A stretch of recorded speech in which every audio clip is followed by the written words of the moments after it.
El presidente Trump ha cambiado su tono sobre México y aceptó que el país vecino está haciendo lo que puede para ayudar a frenar el flujo de migrantes, pero sus palabras fueron muy diferentes al hablar de Puerto Rico.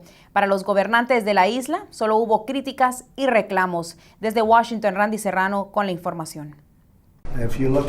El presidente Donald Trump se podría estar preparando para nombrar un zar de inmigración. Eso según la prensa asociada, que reportó este martes que la persona estaría encargada de coordinar asuntos migratorios entre diferentes agencias del gobierno. Un zar no va a resolver el problema es la política pública y la agenda de Trump en contra de los inmigrantes.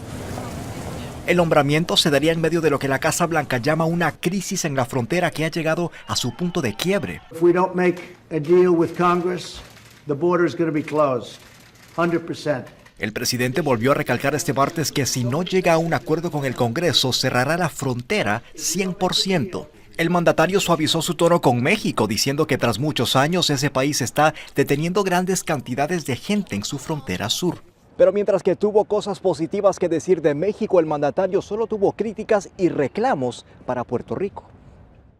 Donald Trump es lo mejor que le ha pasado a Puerto Rico, dijo el presidente en un tuit, y en otros indicó que la isla ha recibido $91,000 millones tras el huracán María, más que cualquier otro estado, según Trump. Es completamente falso que Puerto Rico ha recibido ni siquiera una fracción de los $94,000 millones que el presidente dice o alega que Puerto Rico ha recibido. Los tuits del presidente, en los que también llamó a los políticos de la isla incompetentes y corruptos, se dieron luego de que el Senado rechazara un acuerdo que incluía millones en fondos federales para la isla. Los demócratas afirmaron que la medida no brinda el dinero que Puerto Rico necesita. En Washington, Randy Serrano, Telemundo. Nos vamos ahora a México, donde el maltrato a mujeres es tema de todos los días, pero poco se habla del tema cuando las víctimas son del género masculino. Y es que, como nos dice Jacibe Pérez, por lo menos 4 de cada 10 hombres en ese país enfrentan este tormento principalmente dentro de su casa. Obviamente también se puede llegar a recaer. Israel aún siente vergüenza de hablar del sufrimiento que vivió. Por eso, de manera anónima nos contó que durante más de 5 años fue víctima del maltrato de su esposa. Al principio fue verbal y al mismo tiempo de que uno también responde las agresiones verbales, se fueron volviendo ya agresiones físicas. El hombre agredido dice que por celos, porque llegaba tarde o ante la menor provocación, su mujer estallaba en su contra. Incluso llegó a lastimarlo, pero nunca hizo nada, porque lo amenazaba con alejarlo de sus hijas. La verdad es que sí, se llega hasta el punto de pensar en el suicidio. Pero su caso no es aislado. Se ha comprobado que en México el 40% de los hombres sufre algún tipo de violencia cometida por una mujer. En la mayoría de los casos, su pareja. Convencer a un hombre de que hable cuando está viviendo esta pesadilla es muy complicado. Diversos colectivos han comprobado que tan solo el 4% de ellos se atreven a denunciar. Bienvenido, pásale por favor. Jesús encabeza un colectivo que atiende este tipo de situaciones y dice que la cifra negra es impresionante, porque es imposible buscar ayuda cuando se está presionado por la misma sociedad. Nosotros no podemos denunciar esto porque nos hace débiles, nos debilita, nos hace ser señalados. En terapia, el doctor Fernando trata de orientar a las víctimas y convencerlos de que su problema es más común de lo que piensan. La violencia se sigue dando en los diferentes ámbitos, en el familiar, en el laboral, en el de la calle. Porque ellos pueden parecer físicamente muy fuertes, pero no dejan de sufrir ni de ser vulnerables.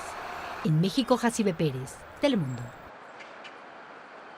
Gracias, Jacibe, por ese reporte. Y ahora pasamos a nuestro segmento de noticias de Centro y Suramérica. El Congreso Nacional de Honduras aprueba una ampliación por 90 días al paquete de amnistías. Le ampliamos este y otros titulares a continuación. En Honduras, el Congreso Nacional aprobó, con la dispensa de 2 debates, la ampliación de 90 días del calendario al paquete de amnistía, aprobada por el Poder del Estado para beneficiar a miles de contribuyentes que estaban siendo asfixiados económicamente por intereses y otros cargos moratorios. Dichas amnistías se encuentran complementadas en el Decreto Legislativo 51-2018 y se refiere a la amnistía tributaria y aduanera vehicular del Instituto Hondureño de Seguridad Social, jubilados y pensionados, y la exportación de productos no tradicionales y de la Empresa Nacional de Energía Eléctrica. Según el secretario del Congreso Nacional, Tomás Zambrano, esta amnistía ya aprobada por el Congreso Nacional vencieron recientemente, pero que las mismas aún son necesarias para darle un respiro a la población. Con la aprobación de esta ampliación, los morosos no tendrán que pagar multas, intereses o recargos por concepto de pagos de estos tributos o servicios, aseguró Zambrano.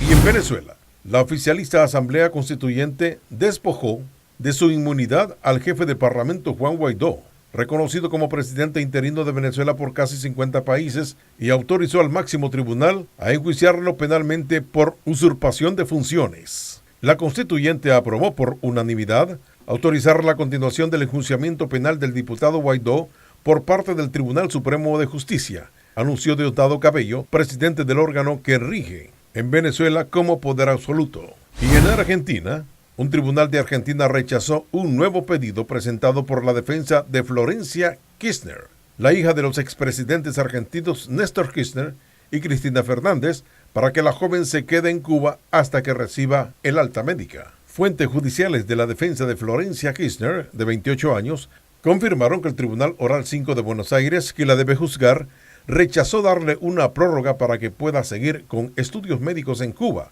La defensa de Florencia Kirchner presentó al tribunal un certificado médico y un resumen de la historia clínica que avalan que la joven padece de una severa patología diagnosticada en un primer momento como trastorno de estrés postraumático. De este modo, la hija de Cristina Fernández debe presentarse ante la justicia argentina el próximo jueves, aunque su defensa adelantó que planean apelar la decisión. Las noticias internacionales son traídas a ustedes por Orleans Furniture, la mueblería oficial de los latinos. En Telenoticias New Orleans llega el momento de los deportes con Jorge Vides. Adelante, Jorge. Gracias, Valeria. El América a una final de Copa y buscará ser el equipo más ganador en territorio mexicano. Y malas noticias para el Barcelona, barbaridad. ¿Y quién será sede de un partido de la Copa Oro 2019? Te lo comentamos completo después de la pausa. No le cambie.